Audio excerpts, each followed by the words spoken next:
जो कपड़ों पर रंग चढ़ा दे उसे रंग रेजा कहते हैं, और जिंदगी पे जो मौत का रंग चढ़ा दे उसे चंगेजा कहते हैं। बात 70 के दशक की है।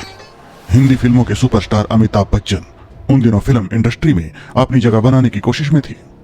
उन्हीं दिनों सिक्किम से आए एक्टर डैनी भी मुंबई पहुंच चुके थे और काम की तलाश में थे। तभी बी आर चोपड़ा ने अपनी नई फिल्म धुंध में डैनी को इंस्पेक्टर के रोल के लिए बुलाया। डैनी ने जब कहानी सुनी तो उन्हें इंस्पेक्टर की बजाय कोई दूसरा ही रोल पसंद आया जो थोड़ा नेगेटिव था। लेकिन डैनी से कहा गया कि उस रोल के लिए तो अमिताभ बच्चन नाम के एक एक्टर को साइन कर लिया गया है, इसीलिए वो इंस्पेक्टर का रोल ही कर ले। 20-21 साल के डैनी ने तब बी आर चोपड़ा जैसे दिग्गज निर्देशक को इंस्पेक्टर वाला रोल करने से मना कर दिया। हालांकि जिन लोगों ने 1973 में रिलीज हुई फिल्म धुंध देखी है वो जानते हैं कि वो छोटा सा लेकिन असरदार नेगेटिव रोल आखिरकार डैनी ने ही किया था। फिल्म धुंध से डैनी न सिर्फ मशहूर हुए बल्कि उनका करियर भी चल निकला। तब से अब तक डैनी ने अग्निपथ, हम, खुदा गवाह, रोबोट, घातक जैसी अनेक फिल्मों में काम किया। डैनी ने अपने एक इंटरव्यू में बताया कि बात तब से शुरू होती है जब मैं फिल्म इंस्टीट्यूट ऑफ पूना में पढ़ाई कर रहा था। बी आर चोपड़ा ने मुझसे कहा कि जब पढ़ाई पूरी करके बॉम्बे आओ तो मुझसे मिलना। जब बॉम्बे आया तो चोपड़ा जी से मिला, पर उन्होंने कहा कि उस वक्त जो वो फिल्म बना रहे हैं उसमें मेरे लिए कोई रोल बन नहीं पा रहा। फिर जब उन्होंने धुंध फिल्म बनानी शुरू की तो मुझे बुलाया। ये बड़ी बात थी कि एक इतना बड़ा निर्माता एक स्ट्रगलर को बुला रहा था।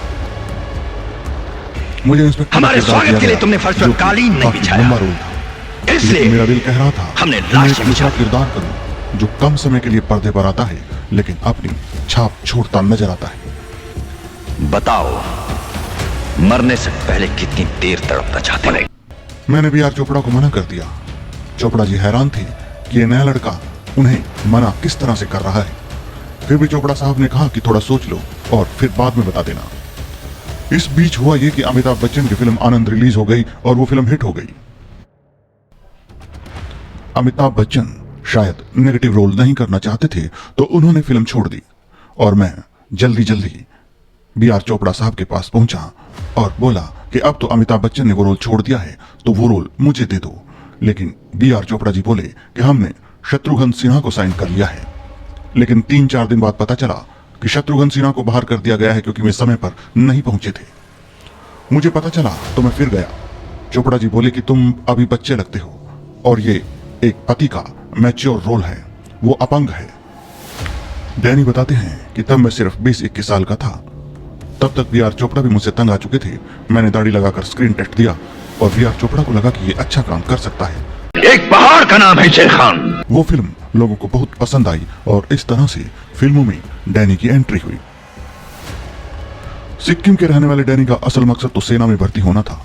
वो एनसीसी कैडेट भी थे, लेकिन उन्हीं दिनों सीमा पर चीन और भारत के बीच जंग छिड़ गई जिसमें कई भारतीय सैनिक मारे गए। इसके बाद डैनी की मां ने उन्हें सेना में जाने से मना कर दिया।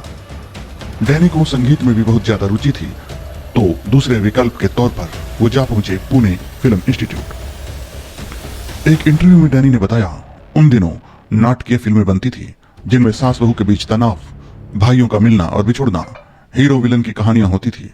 कुछ शुभ चिंतकों ने मुझे सलाह दी कि जिस तरह की फिल्में बनती हैं उसमें तुम्हारे जैसे चेहरे मोहरे वाले चरित्र नहीं खपेंगे, इसलिए अब भी समय है और जाकर कहीं जॉब ढूंढ लो। इससे पहले पुणे फिल्म इंस्टीट्यूट में डैनी को इसका आभास हो चुका था। एक इंटरव्यू में डैनी बताते हैं, जब मैं पुणे के फिल्म इंस्टीट्यूट में पढ़ने गया तो पहले दिन सब छात्रों ने अपने नाम बताए, सो मैंने भी अपना नाम बताया, सेरिंग फिंसोडेंजगोपा। मैं सिक्किम से था और कोई मेरा नाम बोल नहीं पा रहा था। मुझे देखते ही मेरे क्लासमेट कहते थे कि चुप हो जाओ, जैसे मैं कोई जानवर। तब जया बच्चन भी वहां पढ़ती थी, उन्होंने मुझसे अपना नाम डैनी रखने के लिए सलाह दी। इस तरह शेरिंग फिंसोडेंजगोपा बन गए डैनी। इसके बाद गुलजार ने 1971 में डैनी को अपनी फिल्म मेरे अपने में एक छोटा सा रोल दिया। अगर टाइमिंग सही होती तो शोले के गब्बर में भी डैनी ही नजर आते। जितनी शोले की कहानी मशहूर है, उतना ही मशहूर है ये किस्सा कि जब अमजद खान से पहले गब्बर का रोल डैनी को ऑफर किया गया था। दरअसल उन दिनों डैनी ने फिरोज खान को उनकी फिल्म धर्मात्मा के लिए अपनी डेट्स दे रखी थी और अफगानिस्तान में शूटिंग होने वाली थी। अफगानिस्तान में शूटिंग करने के लिए तारीखें बदलना कोई आसान काम नहीं था। फिरोज खान और रमेश सिप्पी के बीच बात भी हुई, लेकिन डैनी ने फिरोज खान को दी हुई जबान पर डटे रहना ही ठीक समझा और गब्बर सिंह का रोल अमजद खान को चला गया। लेकिन अमजद खान की तरह ही विलन के रोल में डैनी ने खूब महारत हासिल की थी। 1992 में बनी फिल्म द्रोही में डैनी ने राघव नाम के एक खूंखार अपराधी का रोल किया था। जड़ से उखाड़ कर फेंक देंगे। फतेह खान, इस पहाड़ की जड़ की तलाश करते करते तेरी नस्लों की नस्लें खत्म हो जाएंगी। डैनी एक मजे हुए एक्टर के साथ साथ एक गायक भी हैं। डैनी ने हिंदी और नेपाली फिल्मों में अनेक गीत गाए हैं और वो मोहम्मद रफी, किशोर कुमार, लता मंगेशकर और आशा भोसले जैसे गायकों के साथ गीत गा चुके हैं। देवानंद की फिल्म ये गुलिस्ता हमारा में डैनी को रोल दिया गया था। बाद में ये रोल जानी वॉकर को दे दिया गया, लेकिन एच.डी. बर्मन ने फिल्म में जानी वॉकर के लिए गाना डैनी से ही गवाया, जिसके बोल थे मेरा नाम आवो मेरे पास आओ। इसके अलावा ऋषि कपूर के साथ आई फिल्म नया दौर में भी डैनी ने गाने गाए। एक गाना किशोर कुमार के साथ पानी के बदले पीकर शराब और दूसरा गाना था रफी और आशा भोसला के साथ मुझे दोस्तों तुम गले से लगा लो।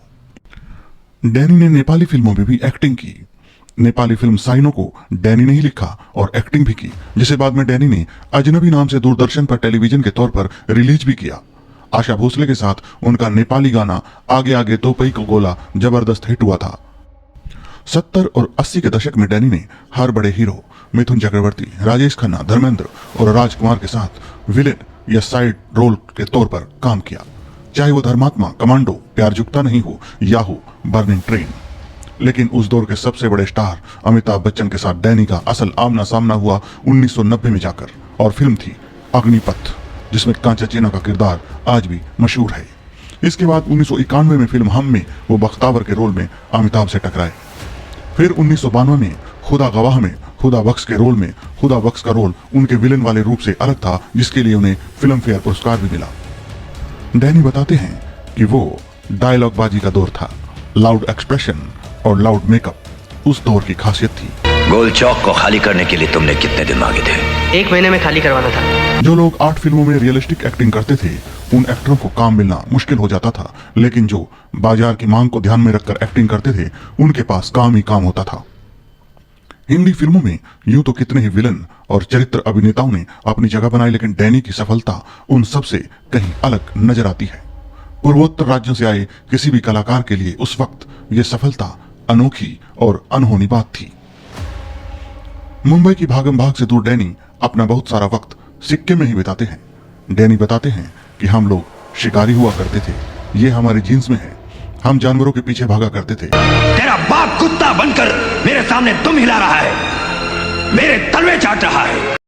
लेकिन अब जब से गाड़ियां आ गई हैं, एसी आ गया है, लोग टीवी के सामने बैठ जाते हैं या फिर ऐसी गाड़ी में सफर करते हैं।